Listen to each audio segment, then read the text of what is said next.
Voilà. Et alors, tout va bien se passer parce que pour une fois, je vais parler musique.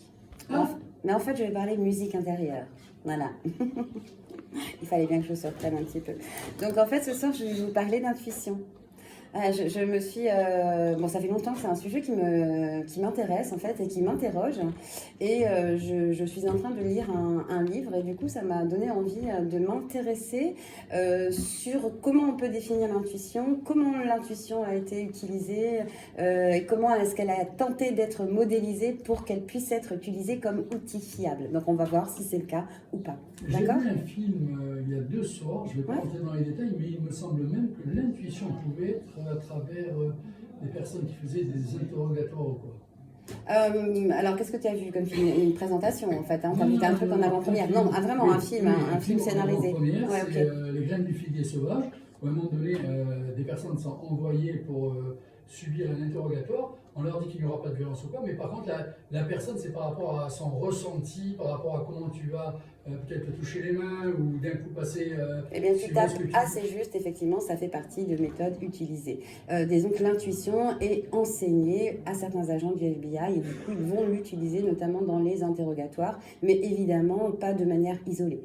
Donc, je vais t'expliquer ça. Donc, l'intuition, elle fait référence à un mode de connaissance ou de compréhension qui, en fait, serait immédiat.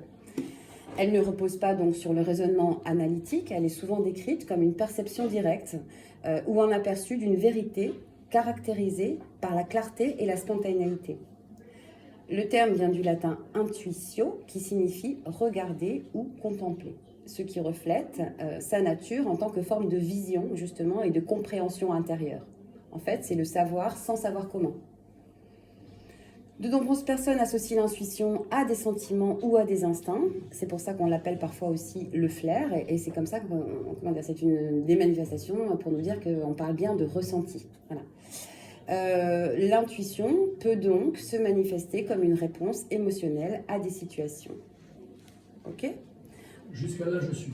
En philosophie, l'intuition a été au cœur des discussions sur la connaissance et la compréhension. Descartes et Kant ont exploré le rôle de l'intuition dans la formation de la base de la connaissance. Il y a quelques exemples historiques d'intuition dans la science. Alors, on a par exemple Archimède et le principe de la poussée. Alors qu'il prenait son bain, Archimède eut soudainement l'intuition du principe de la poussée hydrostatique en observant l'eau déborder de la baignoire. Et il sortit alors tout nu dans la rue en criant « Eureka », qui veut dire « j'ai trouvé ». Einstein accordait aussi une grande importance à l'intuition dans ses découvertes et il décrivait ces moments d'intuition qui lui étaient propres comme un bond dans la conscience où la solution lui venait sans savoir comment ni pourquoi. Poincaré, lui, il disait « c'est avec la logique que nous prouvons, mais avec l'intuition que nous trouvons ». L'intuition est un processus cognitif, rapide et inconscient qui permet de prendre des décisions ou d'avoir des idées sans raisonnement analytique délibéré. L'intuition, elle repose en fait sur 2 mécanismes principaux. C'est en fait l'expertise accumulée dans un domaine qui permet en fait de prendre des décisions rapides sans même avoir besoin d'avoir un raisonnement construit en fait par l'expérience. Donc dans des situations qui sont familières. Donc ça repose là-dessus et sur la mémoire, bien sûr. Parce que si on n'a pas mémoire de ces expériences, ça ne peut pas le faire. Et donc, c'est comme ça qu'à l'IRM, on voit que l'intuition active les zones cérébrales qui sont liées à la cartographie et à la mémoire. L'analyse rationnelle et l'intuition sont 2 processus cérébraux qui sont distincts. Et ces 2 processus cérébraux qui, quand ils sont harmonisés, amènent à la résolution de problèmes la plus harmonieuse. Donc, comment est-ce que ça a pu être tenté d'être modélisé ? Le FBI a exploré l'utilisation de l'intuition et de techniques apparentées dans certains de ses programmes, notamment au travers du projet Stargate dans les années 70. Ça vous parle ? Oui, j'ai vu le film. Stargate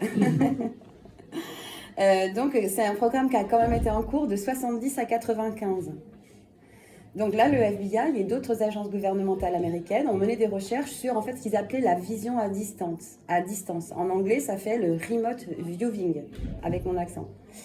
Donc en fait, ce serait une perception extrasensorielle permettant d'obtenir des informations sur des cibles à distance.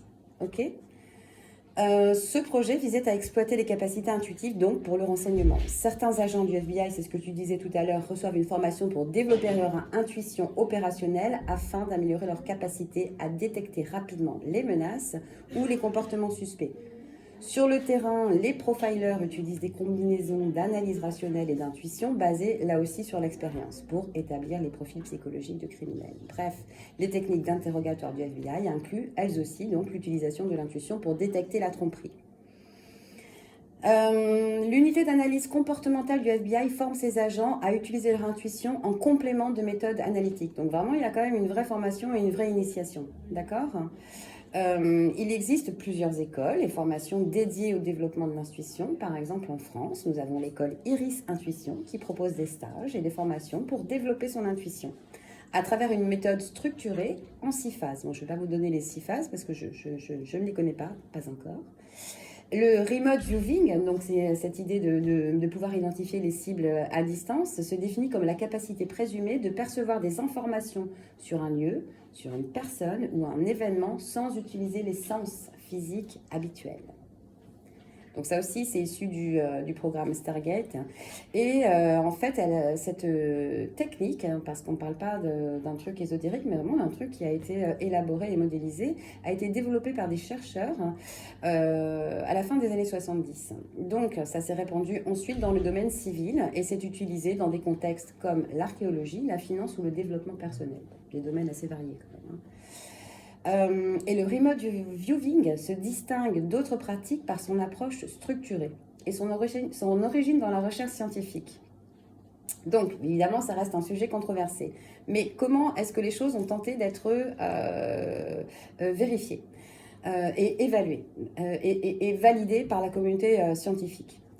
Il y a eu des protocoles rigoureux, en fait, tels que les expérimentations en double aveugle. C'est-à-dire que ni les expérimentateurs, ni les participants ne connaissaient les cibles. Ils ont ensuite analysé les données statistiques et certaines études ont montré quand même des résultats statistiquement significatifs.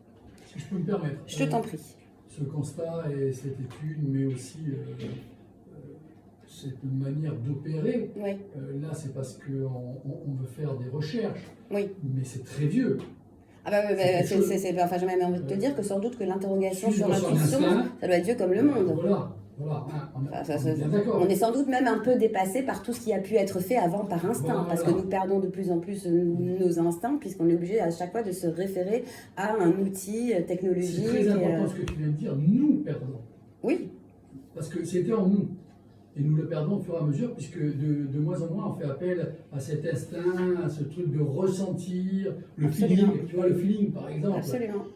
Et on est là sur des données. Exactement, on s'en remet à tout un tas d'outils pour chercher un chemin, pour chercher un resto, plutôt que de se fier à un truc qui nous inspire et un truc, voilà, plutôt que de se fier finalement à un ressenti, comme tu dis. Donc n'empêche que ces études, elles ont essayé de démontrer la validité de l'intuition. Donc elles se sont basées sur des études en double aveugle, sur la reproductibilité de ces expériences. Donc des expériences qui ont été reproduites par différentes équipes. Et puis des expériences qui ont été publiées dans des revues scientifiques. Ça veut dire qu'avant d'être publié, il a fallu que ce soit relu par des pairs et que ça donne donc possibilité de publication. Donc voilà, il y a quand même eu des recherches. Cependant, il est certain que ça reste, sujet à controverse. On a quelques exemples de ce que cette technique a permis d'obtenir comme information. Alors, il paraît la localisation d'un avion espion américain abattu en Afrique en 79, l'affaire du kidnapping du général Dosier en 81, la localisation d'un sous-marin soviétique dans l'océan Pacifique en 76. Donc voilà, a priori, il y a quand même eu pas mal de résultats concrets. Cependant... Je pense, parce que je suis en train d'écouter et d'imaginer, en fait, on te donne le bon résultat, mais au détriment peut-être des 150 faux résultats. En tout cas, l'honnêteté intellectuelle m'oblige à préciser que ces exemples sont souvent contestés et qu'il est difficile d'en vérifier l'authenticité. Je crois qu'on doit rester entre nous au feeling.